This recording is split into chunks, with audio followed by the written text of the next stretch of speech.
ये 1990 की दहाई के अवाखिर की बात है। पाकिस्तान में फिरका वारियत उरूज पर थी। मुल्क भर में और खुसूसन पंजाब और सिंध में शिया सुन्नी कत्लो गारत गिरी मामूल का हिस्सा बन चुकी थी। फिरका परस्त तंजीमें एक दूसरे के रहनुमाओं को चुन चुन कर कत्ल कर रही थी।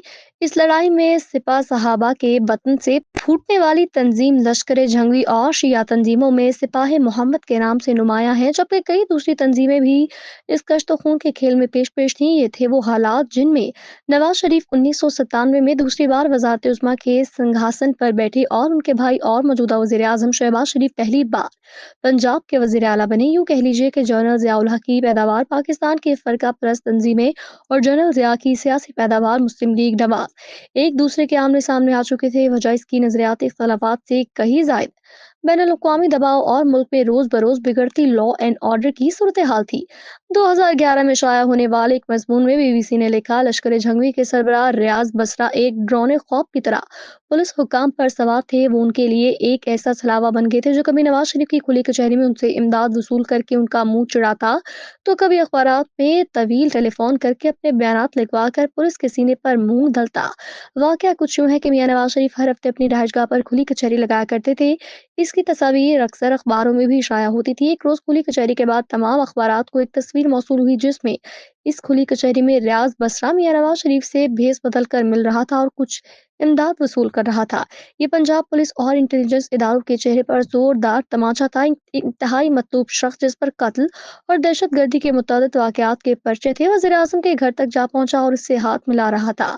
लश्कर जंगवी के खिलाफ नवाज शरीफ के दूसरे दौरे से हुकूमत में सख्त तरीन ऑपरेशन शुरू किया गया। अमरीकी महकमा खारजा की एक रिपोर्ट के मुताबिक सिर्फ 1997 के पहले 10 माह में 40 के करीब लश्कर जंगवी से ताल्लुक रखने वाले इंतहा पसंद पुलिस इनकाउंटर में मारे गए और इसी दौरान 16 से 40 सिपा सहाबा के लोग भी इस तरीके पर मारे गए।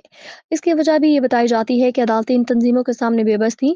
न सिर्फ ये गवाहान पर दबाव डालकर उन्हें खामोश रहने पर मजबूर करते थे, बल्कि ऐसे वाकयात भी रिपोर्ट हुए कि उन्होंने अपने केसेस सुनने वाले जज हजरात को भी धमकियां दी थी। ऐसे वाकयात बाद लश्कर जंगवी से ताल्लुक रखने वाले एक और दहशतगर्द मलिक इसहाक से मुतालिक भी रिपोर्ट हुए, जिसे 123 मुकदमात के बावजूद 2015 में बिलाखिर एक पुलिस एनकाउंटर में ही ठिकाने लगाना पड़ा था और जवाबन एक हमले में उस वक्त के पंजाब के वज़ीर दाखिला कर्नल रिटायर्ड शुजा खानजादा के घर को एक धमाके से उड़ाकर उन्हें कत्ल कर दिया गया था। दूसरी तरफ से खौफनाक जवाबी कार्रवाइयां जारी थीं। उस वक्त के वज़ीर दाखिला चौधरी शुजात हुसैन के बहनोई अशरफ मार्फ ने बतौर एसएसपी मुल्तान में इन तंजीमों के मुताबिक डेरे ढूंढ निकाले। नतीजतन अशरफ मार्फ को 6 मई 1997 को कत्ल कर दिया गया।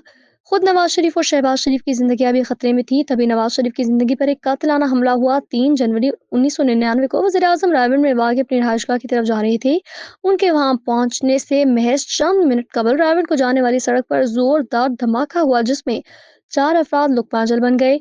उनमें एक पुलिस अफसर भी शामिल था जो वज़ीर आज़म के रूट पर ड्यूटी के लिए मामूर था। सिर्फ 2 माह बाद वज़ीर आज़म का हेलीकॉप्टर फिजा में था और शेखुपुरा उतरने जा रहा था कि जब लैंडिंग से कुछ ही देर कबल उस जगह से लश्कर जंगवी का एक कारकुन रॉकेट लॉन्चर के साथ पुलिस ने पकड़ लिया।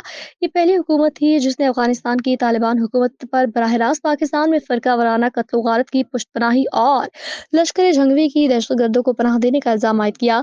वज़ीर आज़म के वालिद मियां शरीफ मरहूम ने उन तंजीमों के रहनुमा और नवाज शरीफ के माबैन जंगबंदी की कोशिशें भी की, लेकिन यह अकारत ही गई।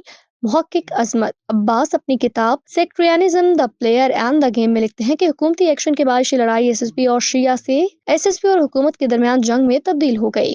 वो लिखते हैं अक्टूबर 1999 में नवाज हुकूमत बरतरफ हुए और शरीफ खानदान को पहले जेल और फिर मुल्क से बाहर भेज दिया गया, लेकिन लश्कर जंगवी ने भी कसम खाई कि वो शरीफ खानदान को जब भी मौका मिलेगा हिट करेंगे।